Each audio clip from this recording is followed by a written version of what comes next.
everyone, today I have brought a very important video for UPSC and other state exams.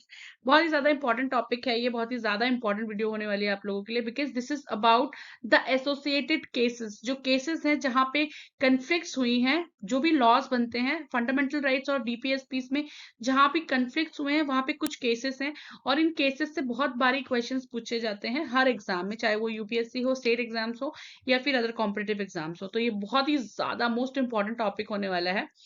And अगर आप चाहते हैं मैं और ऐसी वीडियोस बनाऊं regarding polity and geography as well, तो प्लीज चैनल को सब्सक्राइब कर लीजिएगा, वीडियो को लाइक करिए, शेयर करिए अपने फ्रेंड्स के साथ जो प्रिपरेशन कर रहे हैं, which will give me a boost and motivation to create more videos for you people. So without wasting any further time, let's start with the topic conflict between fundamental rights and DPSPs and इससे related जो भी cases हैं. Okay, so the first most important case is Champak Doirajan versus State of Madras जो कि हुआ था 1951 में.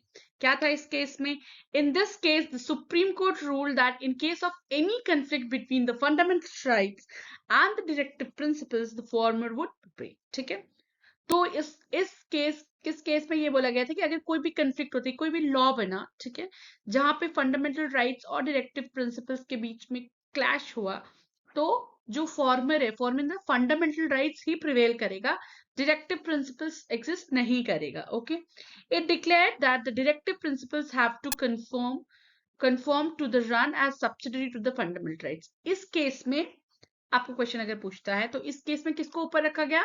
Fundamental rights को, और डायरेक्टिव प्रिंसिपल्स उसके subsidiary. Okay, it also held that the fundamental rights could be amended by the parliament by enacting constitutional amendment act.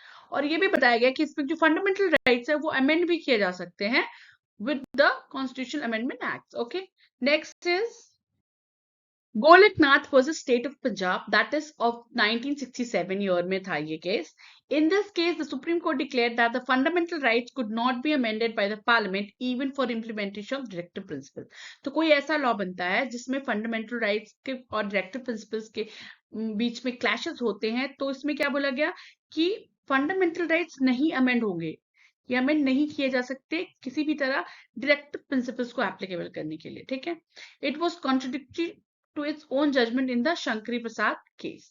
तो ये खुद ही कॉन्ट्रोडिक्ट कर रहा था, आपने शंकरी प्रसाद केस में से जो बोला था उसके खुद ही कॉन्ट्रोडिक्शन में ये इस केस में सुप्रीम कोर्ट ने बोला. Okay, next is Kesavananda Bharati was the state of Kerala in 1973. इस केस में क्या था? This is very important topic. Kesavananda Bharati case के बारे में बहुत बारी क्वेश्चन पूछा गया है.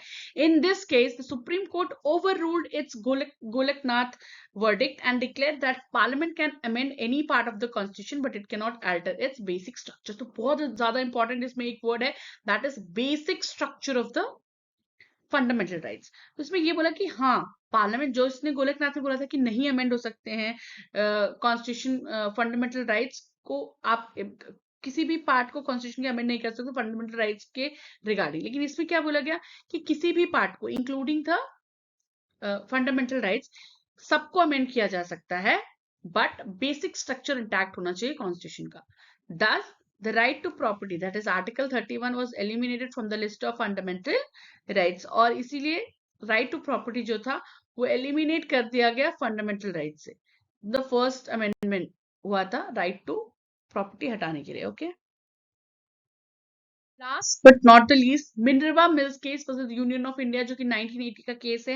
In this case, the Supreme Court reiterated that Parliament can amend any part of the Constitution, but it cannot change the basic structure of the Constitution. तो इसमें भी इस Minerva Mills केस में भी यही कहा कि Parliament जो होते हैं वो किसी भी पार्ट को, whether it is DPSPs or fundamental rights or any part of the Constitution, किसी भी पार्ट को Constitution amend कर सकती है Amendment Act लागू करके, but वो बेसिक स्ट्रक्चर नहीं चेंज कर सकती है कॉन्स्टिट्यूशन का. आगे वीडियोस अगर मैं बनाती हूँ, अगर आपको वीडियोस चाहिए तो प्लीज कमेंट करके बताइएगा. तो जो बेसिक स्ट्रक्चर है वो भी मैं एक्सप्लेन करूंगी आपको नेक्स्ट वीडियो में कि what is the basic structure of the constitution. और भी ऐसी पॉलिटी के रिगार्डिंग आपको मैं वीडियोस बनाऊंगी और फर्दर. और अगर आप चाहते हैं कि मैं ज्योग्राफी पे भी ऐसे लेसन्स बनाऊं तो प्लीज चैनल को सब्सक्राइब करिए, लाइक करिए, शेयर करिए अपने फ्रेंड्स के साथ, और कमेंट सेक्शन में कमेंट करके बताइए किस टॉपिक पे आपको वीडियोस चाहिए. So stay tuned for more such videos. Okay, thank you.